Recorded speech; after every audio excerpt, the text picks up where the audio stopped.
Good morning students. आज अपन एक नया चैप्टर चालू कर रहे हैं, फिजियोलॉजी, ह्यूमन फिजियोलॉजी सेकंड, मानव का तंत्रिका तंत्र। तो जाने मानव का तंत्रिका तंत्र क्या होता है। हमारे शरीर के विभिन्न अंग और उनके द्वारा होने वाले समस्त कार्यों का नियंत्रण में संतुलन और सामंजस्य दोनों आते हैं। करने वाले तंत्र को तंत्र का तंत्र कहा जाता है।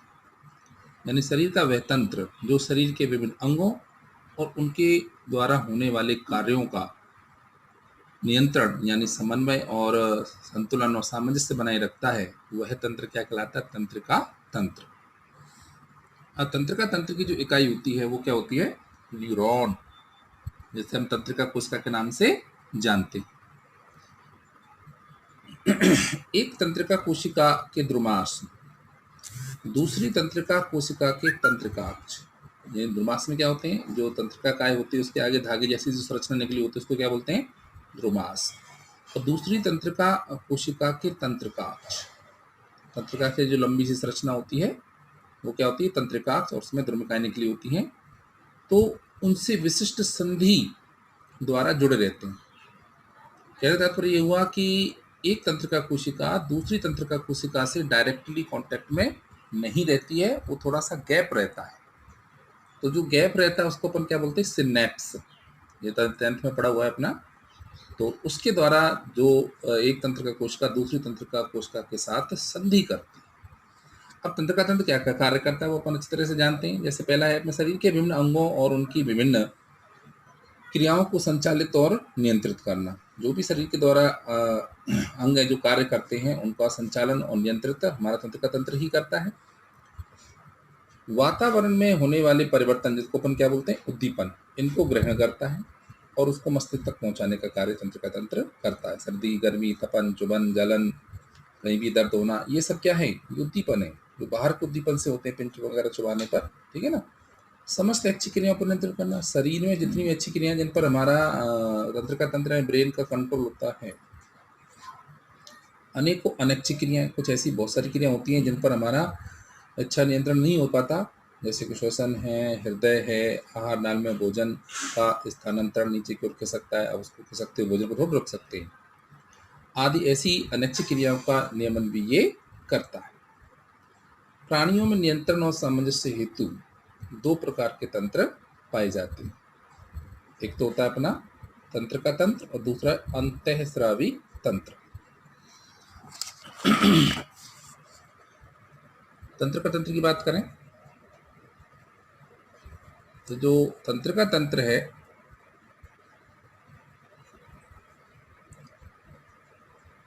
उसको 3 भागों में बांटा जा सकता है। ये कहिए कि हमारा जो तंत्रिका तंत्र है वो 3 भागों से मिलकर के बना होता है। सेंट्रल नर्वस सिस्टम, केंद्रीय तंत्रिका तंत्र, पीएनएस, परिधीय तंत्रिका तंत्र, एएनएस, स्वायत्त शासी तंत्रिका तंत्र। तो हम देखें केंद्रीय तंत्रिका तंत्र की बात कर रहे हैं तो फ्लो चार्ट को देखें। केंद्रीय तंत्रिका तंत्र, इसके 2 मुख्य भाग हैं, मस्तिष्क और मेरुरज्जु, ब्रेन एंड स्पाइनल कॉर्ड। अब ब्रेन को बांटा जा इसका 3 भागों में, अग्र मस्तिष्क, मध्य मस्तिष्क और पश्चिम मस्तिष्क में 3 भागों में बांट दिया। अब एक एक को पॉइंट बाई पॉइंट देखें अपन। अग्र मस्तिष्क के 3 भाग, डाइनसेफेलॉन, थैलेमस और हाइपोथैलेमस। कई बार क्या है, इसको अग्र मस्तिष्क को 2 भागों में बांटा जाता है, एक तो प्रमस्तिष्क और एक डाइनसेफेलॉन में। और डाइनसेफेलॉन को फिर थैलेमस और हाइपोथैलेमस में भी डिवाइड किया जाता है, लेकिन मुख्य रूप से माना इसको 3 ही भाग हैं, डाइनसेफेलॉन, थैलेमस और हाइपोथैलेमस, यानी प्रमस्तिष्क, थैलेमस और हाइपोथैलेमस। मध्य मस्तिष्क की बात करें, इसको 2 भागों में बांटा जाता है, कार्पोरा क्वाड्रिजेमिना और सेरिब्रल पेंडंकल। पश्च मस्तिष्क जो है इसको भी 3 भागों में बांटा गया है, अनुमस्तिष्क, पोन्स बिरुलाई और मेडुला ओब्लोंगेटा। ठीक। अब हमारा जो मस्तिष्क होता है अत्यंत कोमल अंग वाला होता है, यानी शरीर का काफी कोमल, सबसे कोमल अंग मान सकते हैं। जो कपाल के सुरक्षित आवरण से ढका होता है, यानी जो कपाल की जो अस्थियां होती हैं, 8 प्लेटें होती हैं, उनके द्वारा जो हमारा ब्रेन है वो एक बोनी सॉकेट में सुरक्षित रहता है, बाह्य चोटों से इसको बचाता है। अब जो हमारा मस्तिष्क है उसके चारों तरफ 3 झिल्लियाँ होती हैं, यानी 3 झिल्लियों, जिनको क्या बोलते हैं, मस्तिष्क का आवरण बनाने वाली झिल्लियाँ, मस्तिष्क का आवरण के द्वारा ढका रहता है। और इनके नाम हैं ड्यूरामेटर, एरेक्नॉइड, पायामेटर। ड्यूरामेटर होती है दृढ़ तानिका, मस्तिष्क का सबसे बाहरी आवरण। फिर जाल तानिका, ये बीच वाली होती है, और सबसे नीचे वाली होती है मृदु तानिका। अब ड्यूरामेटर और एरेक्नॉइड, इनके बीच का गैप, एरेक्नॉइड और पायामेटर, इनके बीच का गैप, तो दोनों झिल्लियों के बीच का गैप होता है, उसमें क्या बना रहता है, प्रमस्तिष्क मेरु द्रव। प्रमस्तिष्क मेरु द्रव ही हमें बाह्य चोटों से हमारे मस्तिष्क को बचाता है।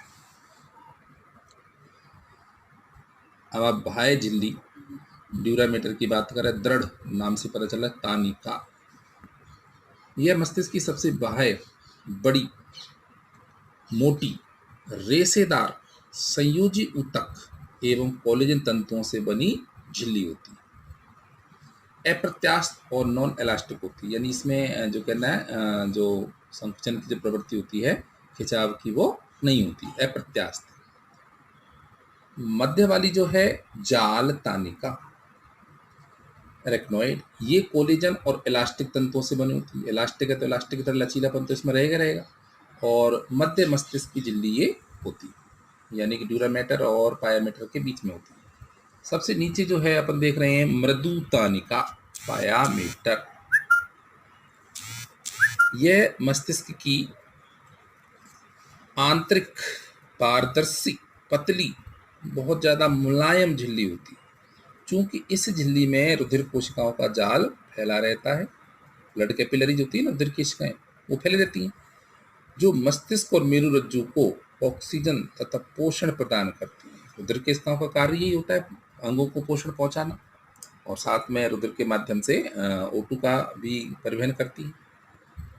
ये 2 स्थानों पर सूक्ष्म उभारों के रूप में मस्तिष्क गुहा से लटकी रहती है। आंतरिक झिल्ली है तो मस्तिष्क की गुहा में लटकी रहती है, अतः इसे रक्तक जालक, रक्तक जाल यानी रक्त कोशिकाओं का जाल इसके चारों तरफ फैला रहता है, इसलिए इसको क्या बोलते हैं, रक्तक जालक भी कहा जाता है। ड्यूरामेटर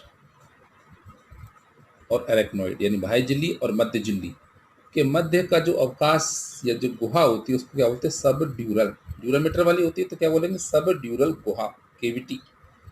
और इसी प्रकार जो एरेक्नॉइड है मध्य झिल्ली, और सबसे आंतरिक यानी कि पायामेटर, इनके मध्य भी गुहा स्थित होती है, इससे सब एरेक्नॉइड गुहा कहते हैं। ड्यूरामेटर से नीचे वाली सब ड्यूरल, एरेक्नॉइड से नीचे वाली सब एरेक्नॉइड। तो 2 गुहाएं होगी, 3 झिल्लियां हैं, तीनों झिल्लियों के बीच के 2 गुहाएं तो हो जाती हैं। इन दोनों ही गुहाओं में क्या भरा रहता है, प्रमस्तिष्क मेरु द्रव, सेरिब्रो स्पाइनल फ्लूइड भरा होता है, जो क्षारीय प्रकृति का होता है और मस्तिष्क को बाह्य चोटों से बचाता है। ठीक, सभी अंगों, जितने भी हमारे शरीर के कोमल अंग हैं वो झिल्लियों से घिरे होते हैं, और उन झिल्लियों के मध्य में जो द्रव भरा रहता है वो द्रव उन कोमल अंगों को बाह्य चोटों से बचाता है। अब प्रमस्तिष्क मेरु द्रव की बात करें कि इसका संगठन क्या है, किसका बना होता है, तो देखें इसका जो निर्माण होता है वो पायामेटर में स्थित रक्त जालिकाओं से निकले छने हुए लसिका के समान द्रव के रूप में होता है। जैसे वो रुधिर छन जाता है तो किसका निर्माण होता है, अपना लिम्फ का होता है। इसी प्रकार इस तरह का निर्माण भी रक्त जालिकाओं से छना हुआ जो लसिका के समान एक द्रव होता है उसी की तरह होता है। अब इसमें क्या होता है, प्रोटीन भी है, ग्लूकोज भी है, यूरिया भी है, क्लोराइड है, हाइड्रोजन है, सोडियम है, कैल्शियम है, बाइकार्बोनेट है, सल्फेट है, फॉस्फेट है, क्रेटिनिन है और यूरिक अम्ल आदि होते हैं। इसकी जो मात्रा होती है वो 150 मिलीलीटर होती है, जो आगे से पीछे की ओर बहता हुआ, आगे से पीछे की ओर बहता हुआ। पहले तो आता है ये सब एरेक्नॉइड गुहा में, सब एरेक्नॉइड यानी कि जो एरेक्नॉइड और जो पायामेटर के बीच की गुहा है उसमें ये द्रव आता है, और फिर ड्यूरल गुहा में आता है, और वहाँ से ड्यूरामेटर की जो रुधिर वाहिनियाँ हैं उसके माध्यम से वापस रुधिर में ही लौट जाता है।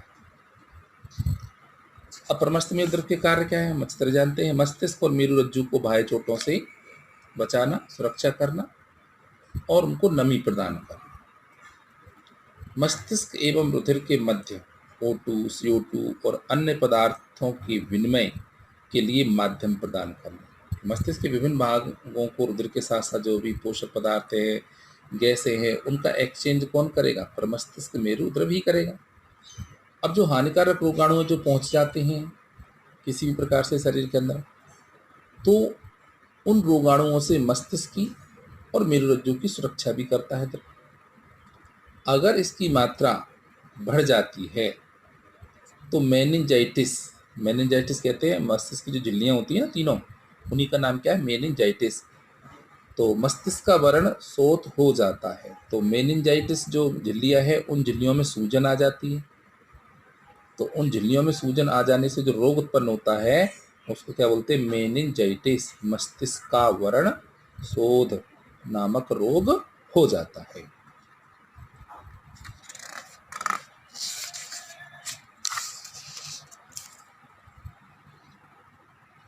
मस्तिष्क की रिकॉर्डिंग आपको नेक्स्ट उसमें भेजेंगे।